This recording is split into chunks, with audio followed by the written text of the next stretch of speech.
Hello friends, welcome to Exmart GK YouTube channel. साथियों, इस video में बिहार पुलिस कांस्टेबल एग्जाम 2023 के लिए मोस्ट इम्पोर्टेंट क्वेश्चंस देखेंगे। ये साथियों प्रैक्टिस सेट नंबर आपका 6 है, जिसमें जीके जीएस के मिक्स क्वेश्चंस हैं। टोटल क्वेश्चंस की अगर बात करें तो 50 क्वेश्चंस मैंने इस वीडियो में लिया है, जो कि सारे ही क्वेश्चन सिलेक्टेड और इम्पोर्टेंट है। वो क्वेश्चन जो आपके पेपर में डायरेक्टली आपको देखने को मिलेंगे। तो चलिए बिना देरी किए क्लास को शुरू करते हैं। सभी साथी वीडियो को लाइक जरूर कर दीजिएगा और अपने सभी दोस्तों के साथ जरूर शेयर करना। नए साथी अगर आप में से कोई भी हैं तो चैनल को सब्सक्राइब करके बेल आइकन को ऑन कर लीजिएगा। देखते हैं आज के क्लास का पहला क्वेश्चन। आर्थिक समीक्षा 2019 की घोषणा के दौरान पवन ऊर्जा में भारत को अब कौन से स्थान पर बताया गया है? तो देखिए, भारत का पवन ऊर्जा के मामले में पहले स्थान था 5वां, ठीक है, लेकिन 2019 से अभी तक जो है पवन ऊर्जा के मामले में भारत को चौथे स्थान पर रखा गया है। तो राइट आंसर हो जाएगा ऑप्शन नंबर सी, चौथे। नेक्स्ट क्वेश्चन है, हिंद भारत की जनता के संदर्भ में हिंदू शब्द का प्रथम बार प्रयोग किया था किसने? तो देखिए, हिंद भारत की जनता के संदर्भ में हिंदू शब्द का प्रथम बार प्रयोग किया था अरबों ने। याद रखिएगा, option number a right answer है, अरबों ने। Next question, who lives if India dies किसकी उक्ति है? तो देखिए, who lives if India dies ये किसकी उक्ति है?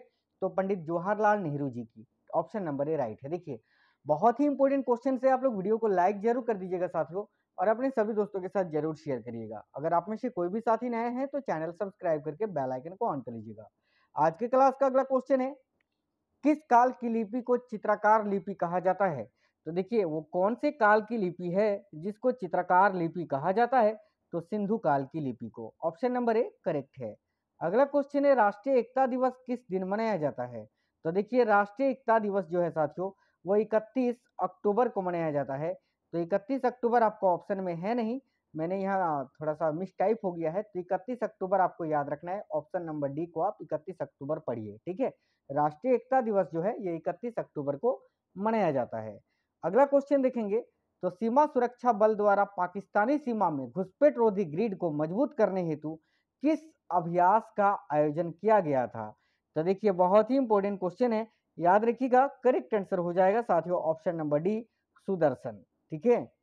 नेक्स्ट क्वेश्चन है, वह राज्य जहां आधिकारिक तौर पर ट्रांसजेंडर शब्द के प्रयोग की घोषणा की गई है? तो देखिए, ये क्वेश्चन अगर आपसे पूछे तो सीधे सीधे आपको केरल आंसर करना है, याद रखिएगा। अगला क्वेश्चन है, वह दक्षिण भारतीय राज्य जहां आधिकारिक रूप से तमिल योमन को राज्य तितली घोषित किया गया है? वेरी वेरी इंपॉर्टेंट क्वेश्चन है, राइट आंसर है साथियों तमिलनाडु, आपको याद रखना है, ठीक है। चलिएगा अगला क्वेश्चन देखते हैं। तो देखिए, चमलियाल मेले का आयोजन किस राज्य में किया जाता है? तो याद रखिएगा साथियों, चमलियाल मेले का आयोजन जो है ये जम्मू कश्मीर के रामगढ़ सेक्टर में शून्य रेखा पर स्थित एक गांव है, वहीं पर किया जाता है। तो याद रखिएगा, राइट आंसर हो जाएगा Jammu Kashmir, option number b. Next question है, देखिए, वह देश जहां पहली बार चुनाव आयोजन किया गया, तो इनमें से कौन सा देश है जहां पर पहली बार चुनाव का आयोजन किया गया? तो याद रखिएगा, मोरिटानिया में। Option number a right answer है। चलिए अगला क्वेश्चन है, देखिए, वह शहर जहां देश का प्रथम दोपहिया वाहन भारत स्टेज 6 यानी BS6 टाइप अप्रूवल सर्टिफिकेट जारी किया गया था सबसे पहले। तो याद रखिएगा, देखिए, दोपहिया वाहन के लिए यानी टू व्हीलर के लिए सबसे पहले BS6 टाइप अप्रूवल जो है ये नई दिल्ली में जारी किया गया था। तो राइट आंसर हो जाएगा ऑप्शन नंबर बी, नई दिल्ली। अगला क्वेश्चन है, यूनेस्को द्वारा वर्ष 2020 के लिए वास्तुकला की प्रथम विश्व राजधानी के रूप में किसको नामित किया गया है? तो राइट आंसर हो जाएगा रियो डी जेनेरियो को, जो कि ब्राजील में स्थित है। अगला क्वेश्चन है, वह शहर जहां देश का दूसरा नवाचार, देखिए, वह शहर जहां देश का दूसरा रक्षा नवाचार केंद्र स्थापित किया गया? तो करेक्ट आंसर है साथियों नासिक में, याद रखिएगा ऑप्शन नंबर ए। सीताराम लिफ्ट सिंचाई परियोजना का संबंध किस राज्य से है? वेरी वेरी इंपॉर्टेंट क्वेश्चन है, तो याद रखिएगा करेक्ट आंसर हो जाएगा साथियों गुजरात से, है ना। सीताराम लिफ्ट सिंचाई परियोजना का संबंध किस राज्य से है? तो गुजरात राज्य से। अगला है, वह राज्य जहां युवाओं को रोजगार प्रदान करने के लिए एक परिवार एक नौकरी योजना की घोषणा की गई है? तो सिंपल सा क्वेश्चन है साथियों, सिक्किम इस क्वेश्चन का राइट आंसर होगा, ऑप्शन नंबर बी। चलिए अगला क्वेश्चन है, किस सिंधुकालीन स्थल से एक ईंट पर बिल्ली का पीछा करते हुए कुत्ते के पंजों के निशान मिले हैं? तो राइट आंसर होगा चन्हुदड़ो में, option number c, Chanhudaro correct answer हो जाएगा। अगला है मंदिर निर्माण कला का जन्म सर्वप्रथम कब हुआ था? तो देखिए मंदिर निर्माण कला का जो जन्म है ये साथियों सर्वप्रथम गुप्त काल में हुआ था, याद रखिएगा ऑप्शन नंबर बी गुप्त काल। अगला है हड़प्पा कालीन स्थल रोपड़, ये किस नदी के किनारे पर स्थित है? तो देखिए हड़प्पा कालीन स्थल ये रोपड़ जो है ये पंजाब में स्थित है और ये किस नदी के किनारे पर स्थित है? तो याद रखना सतलज नदी के किनारे पर। तो ऑप्शन नंबर बी करेक्ट हो गया साथियों। चलिएगा अगला क्वेश्चन है निम्नलिखित में से कौन सबसे प्राचीन वाद्य यंत्र है? तो इनमें से सबसे प्राचीन वाद्य यंत्र कौन सा है? तो याद रखिएगा वीणा, ऑप्शन नंबर डी।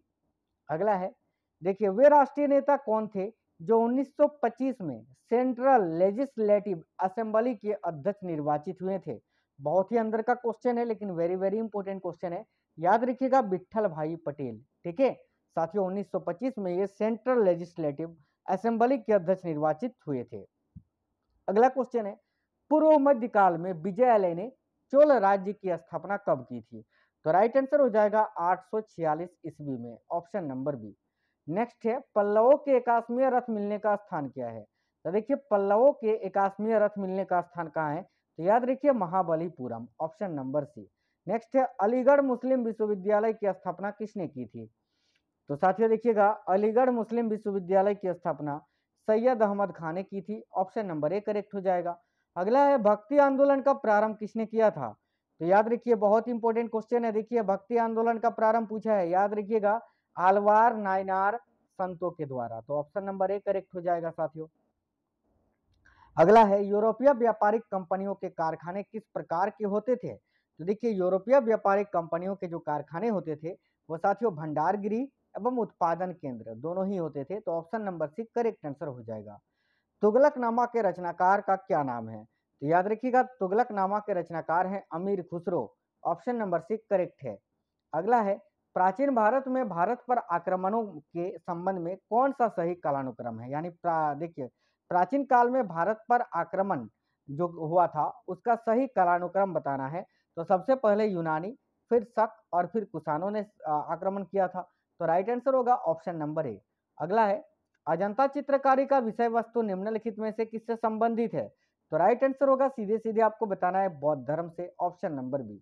चलिए अगला क्वेश्चन है मिताक्षरा ये किसकी विषय वस्तु है? तो याद रखिए मिताक्षरा में हिंदू पारिवारिक विधि संहिता के बारे में बताया गया है। मिताक्षरा के लेखक कौन है अगर आपसे पूछे तो याद रखिएगा विज्ञानेश्वर।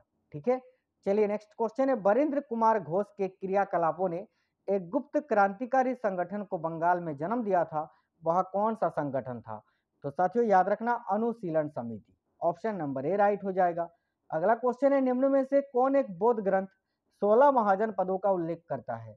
तो देखिए करेक्ट हो जाएगा अंगुत्तर निकाय, ऑप्शन नंबर ए। अगला है अवेस्ता और ऋग्वेद में समानता है, तो अवेस्ता किस क्षेत्र से संबंधित है? तो याद रखिएगा साथियों ईरान से। ठीक है ऑप्शन नंबर बी।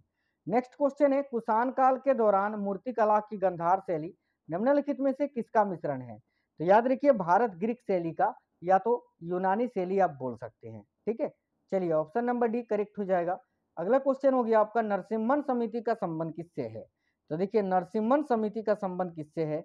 तो बैंक के क्षेत्र में सुधार से, यानी राइट आंसर है ऑप्शन नंबर ए। अगला क्वेश्चन है भारत के राष्ट्रपति निर्वाचित होने से पूर्व निम्न में से कौन उपराष्ट्रपति नहीं थे? तो देखिए साथियों सर्वपल्ली राधाकृष्णन ये पहले उपराष्ट्रपति थे बाद में राष्ट्रपति बने थे। डॉक्टर जाकिर हुसैन ये भी पहले उपराष्ट्रपति थे बाद में राष्ट्रपति हुए थे। और बीबी गिरी ये भी पहले भारत के उपराष्ट्रपति रहे थे फिर बाद में राष्ट्रपति बने थे। लेकिन ज्ञानी जेल सिंह ये डायरेक्टली भारत के राष्ट्रपति बने थे। हाँ भले ही ये ज्ञानी जेल सिंह ये कुछ समय के लिए गुट निरपेक्ष आंदोलन के समर्थक भी थे, है ना, लेकिन ये उपराष्ट्रपति नहीं थे, डायरेक्टली राष्ट्रपति ही बने थे। ज्ञानी जेल सिंह राइट आंसर है। किस सिख गुरु ने फारसी में जफरनामा लिखा था? तो इंपॉर्टेंट क्वेश्चन है, याद रखिएगा सिखों के अंतिम गुरु गुरु गोविंद सिंह जी ने, ऑप्शन नंबर सी राइट है। राज्यसभा किसके द्वारा भंग की जा सकती है? तो याद रखिएगा राज्यसभा ये देखिए राष्ट्रपति, प्रधानमंत्री और साथियों मंत्रिपरिषद इनमें से किसी के द्वारा भी नहीं, उपयुक्त में से किसी के द्वारा भी नहीं, क्योंकि राज्यसभा ये स्थायी सदन होता है और इसे भंग नहीं किया जा सकता है। तो ऑप्शन नंबर डी राइट है। दक्षिण भारत में संदर्भ में देखिए दक्षिण भारत के संदर्भ में एरीपति का अर्थ क्या था? तो याद रखिएगा जलाशय की भूमि, ऑप्शन नंबर ए। अगला क्वेश्चन है फ्रांस की सरकार ने किस वर्ष भारत स्थित फ्रांसीसी बस्तियों का अधिकार भारत सरकार को सौंप दिए थे? तो राइट आंसर होगा 1954 ईस्वी में, ऑप्शन नंबर बी। देखिए, वह मसनवी जो बाबर द्वारा मुस्लिम कानूनों के नियमों का संग्रह है, तो बाबर के द्वारा जिसमें मुस्लिम कानूनों का बारे में बताया गया है, वह पुस्तक कौन सा है? तो मुबाइन। याद रखिएगा, ये वेरी वेरी इंपॉर्टेंट क्वेश्चन है, ऑप्शन नंबर ए। परमाणु की प्रभावी त्रिज्या कितनी होती है? तो याद रखिएगा 10 का पावर -10 मीटर होता है, यानी राइट आंसर हो जाएगा ऑप्शन नंबर बी। चलिए, अगला क्वेश्चन है, इलेक्ट्रॉनिक कंप्यूटर का आविष्कार किसने किया था?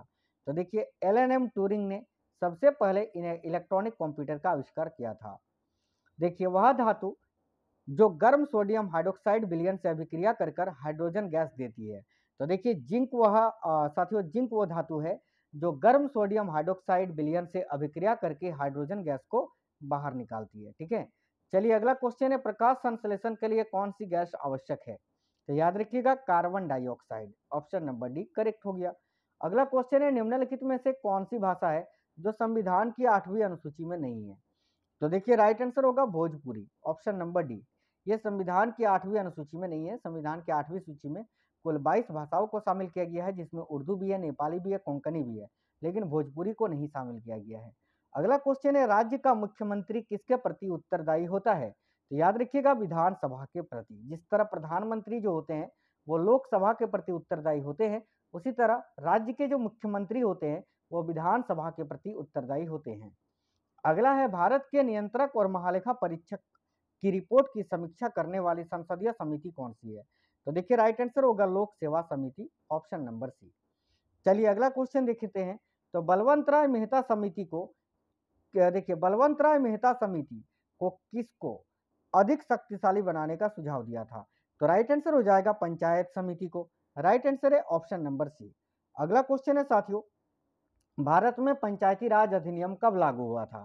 तो देखिए, 24 अप्रैल 1993 में पंचायती राज अधिनियम पूछा है। तो 24 अप्रैल 1993 में पंचायती राज अधिनियम भारत में लागू हुआ था, याद रखना।